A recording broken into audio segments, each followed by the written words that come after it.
There was absolutely no communication with anyone. It essentially looks like a refugee camp. There's been an eviction moratorium, but I know multiple people who have been evicted. There's something there where the county was aware that these things needed to be replaced. I think that's probably led to a lot of the controversy and conspiracy theories. Last August, the deadliest wildfire in modern U.S. history destroyed much of the historical town of Lahaina on the island of Maui.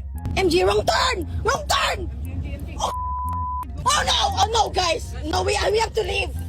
While the fire roared, cable news crews and network anchors swarmed to the island like a moth to a flame. After all, disasters drive clicks and they drive views. But as the last embers turn to ash, coverage of the long and arduous process of recovery is often neglected by national news. What actually caused the fire? Where are the displaced residents staying? Is there or will there be a land grab? To find the answers to these questions, I flew to Hawaii to uncover what network and cable news have been ignoring. One thing about me is that I'm pretty good in all types of weather except for hot and humid, and then I pretty much become a sweaty mess. Anyway, we'll be meeting up with Ashley Probst, a survivor who lost her generational family home in the Lahaina fire, to uncover the real truth about the fire and how the recovery is really going. Born and raised, same house that I was brought to when I was a baby. That's where we were living when the fires happened. So tell me about the day of the fire. So I was actually super lucky in that I wasn't in Lahaina that day. I was in Wailuku at my office, but all of the local officials were not on island. I think the governor was out of state as well. So no one in leadership was even here to guide people. There was absolutely no communication with anyone. My parents had to ask the police if they needed to evacuate or not. And even then, when they were trying to get out of town, there was confusion about where people could go, because there were a lot of roads that were blocked off by fallen telephone poles and things of that nature. Most of the stories I've heard are people who figured it out for themselves somehow. We're in the ocean. I could see that everyone was blocked, so I went out and I came this way and I got under the power line. Holy cow, dude. So now the smoke is virtually blocking out the light. I am gonna make my way down to the water. I spent most of that day just kind of worried about my people, but I finally got in touch with my parents around 8:30 that night. They had evacuated, and they actually ended up having to evacuate again from the place that they evacuated to the first time.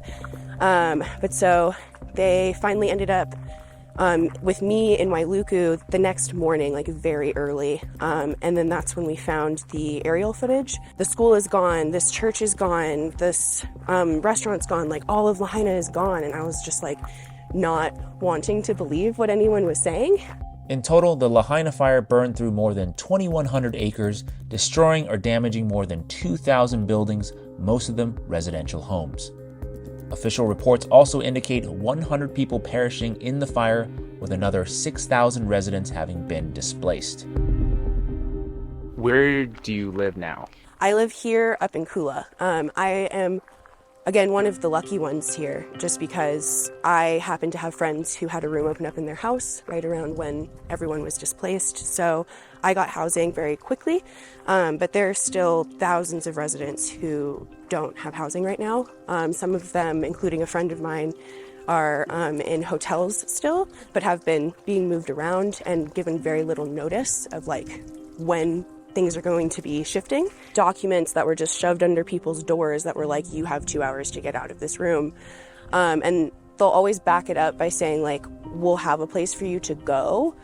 But oftentimes they don't say, but this is exactly where that is, so that they know. It's kind of they push them into a space of being fearful of the unknown. So people are staying in hotels, and then I've heard of some people just camping. Yeah, so there is a section right across from the airport. It essentially looks like a refugee camp right across from our main airport where all the tourists are coming in. There are also local organizers and activists who are camping out on Kaanapali Beach. It's fishing for housing, and so it's kind of this peaceful protest to say hey, we're gonna stay here in this main sector where all of the tourists stay when they come here, at least to the west side, and be hey, you need to put the local people first, because we're still struggling here.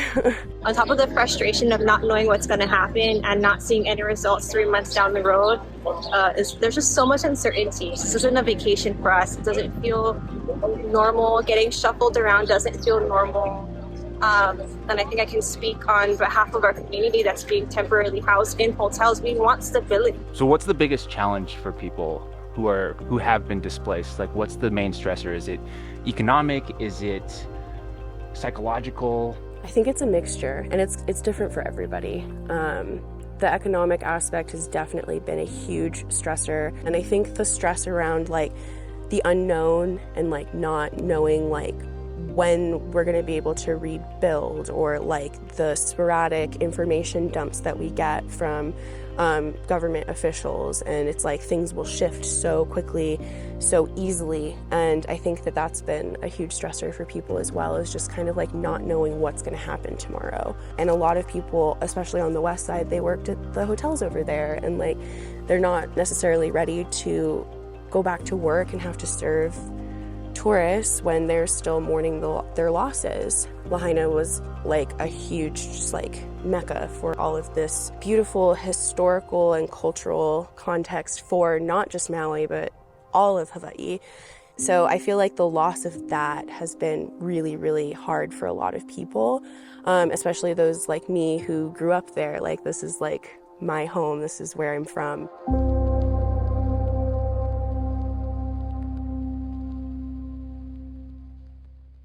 What has the different levels of government, has the federal government, I don't think the federal government is doing that much, but you could tell me, and then the state and local government, what kind of resources have they given to residents who are displaced? Yeah, I think that's a very important thing to touch on, and I do have mixed feelings. For the federal government, I've been extremely disappointed with the way that they've been approaching all of this, especially because President Biden gave each household $750. That's it.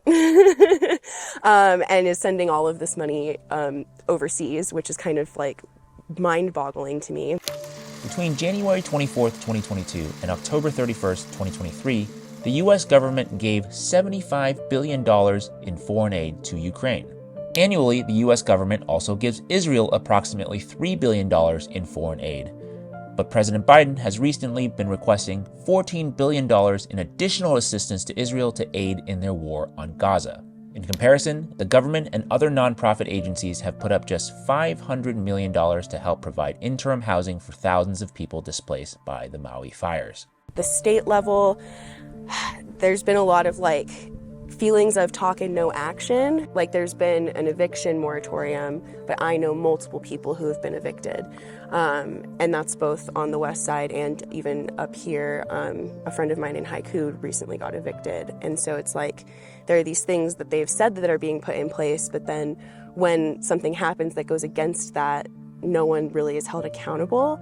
I've had friends who had to move to Oahu because the housing market is so bad here. So people are being pushed off of the island. And it's sad that these landlords who are evicting, or these like short-term rental owners who aren't wanting to help, and they're being pushed out. It's sad. It's very sad. And that's why I am so grateful to have the space that I do up here in Kula. Do people say, hey, I thought there was an eviction moratorium, and what kind of responses would they get? I think some landlords have like folded when they've been presented with that information, kind of being like, hey, if you follow through with this, like there will be legal action.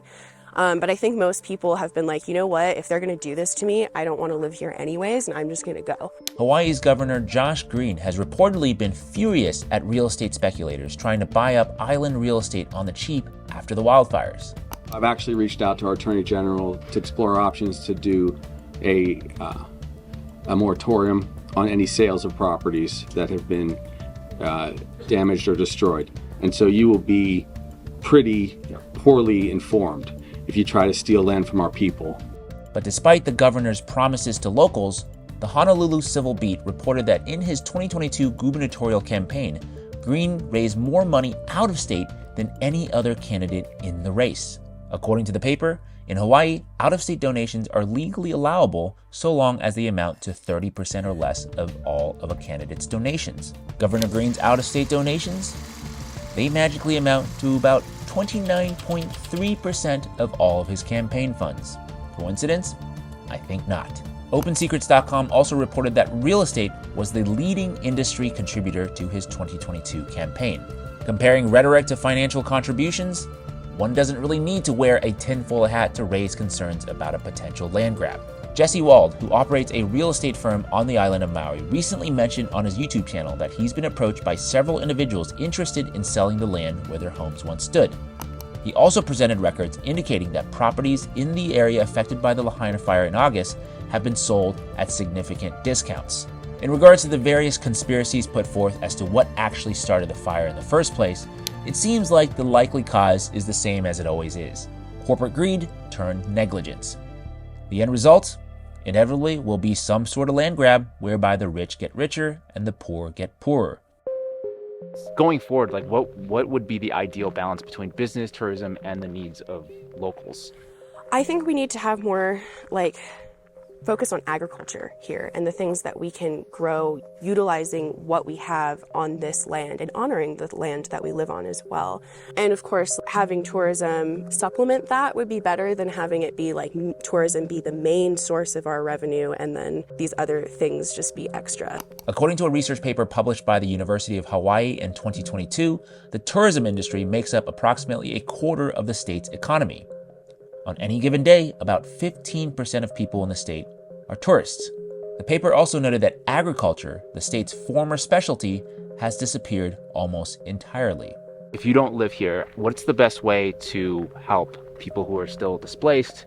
Is it talking about it more? Is it donating money? What do you think? Yeah, so definitely continuing the conversation is so important because I feel like we've kind of fallen out of the news cycle. And I knew that was going to happen because that's just the nature of news, right? Donating directly to families who've been displaced is probably the best way. There are so many different nonprofit organizations that have been collecting money, and it's not to say that they're not doing great things, but a lot of those nonprofits aren't giving directly financial benefits to displaced families. If you're interested in helping those displaced by the fires in Maui, while also avoiding nonprofits who may or may not be doing what they purport to want to do, there is an organization called Help Maui Rise that created a vetted list of Lahaina family GoFundMe pages where you can donate directly to individuals and families. Another resource is Lahaina Ohana Venmo, an Instagram page dedicated to sharing Venmo accounts for individuals and families who do not have a GoFundMe. Both links will be in the video description. I think encouraging people to stay here and giving them resources to be able to stay here is so, so important. And I wish it was kind of a higher priority to be let's make sure that these people can stay. That is it for me this week. I hope this video can serve as a reminder that behind every sensationalized news story are humans, and that there are certain incentive structures in place to care only about the sensation and not about the reality. Let me know what your thoughts are in the comment section below. If you want to support the work that I do, please go ahead and hit that like button. Also, share this video with as many people as you can. Subscribe if you haven't done so. Turn on that notification bell. That would mean a lot to me. And as always, thank you for your time, and I'll see you in the next one.